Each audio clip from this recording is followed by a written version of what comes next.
Thank you, Madam Speaker, and through you to the members. This particular amendment actually strikes at the heart of the whole notion of transparency, but more about accountability. We keep hearing about preferential and deferential treatment for appointments across our quasis and across our different authorities. This particular amendment would seek to ban special interests by a similar provision that was already adopted in the Senate that was proposed by Senator Hedlund. This amendment in particular looks to prevent any board member, this is of the super authority that we're creating, that any board member could not have been a legislative agent or a lobbyist within the past 5 years, and that no member that would have been appointed to this super overarching authority could also have been a member of the General Court within the last 2 years or been in part of the executive branch as well.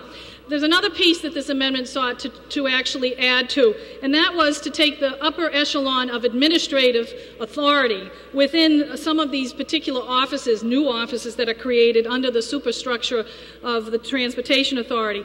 It would say that no director or manager under that authority could be a lobbyist for 5 years as well, and with a similar provision, again, that would restrict members of the General Court or anybody who had business before the authorities in the past. So I think what this tries to get at is not just ban special interests, but get the appearance of conflict of interest and impropriety potential out of the way for reform. If you hold the highest people who are administrators to a level and a standard above reproach, then I think we can start to ask the public for its trust back. But until we do that, I don't think we're creating a higher standard for serving in the public sector, which is frequently being overseen with not having adequate skills and perhaps having undue influence to be able to get those appointments. And since we're talking about the largest bonded capital projects across the Commonwealth for these existing authorities that will be rolled up into a major authority,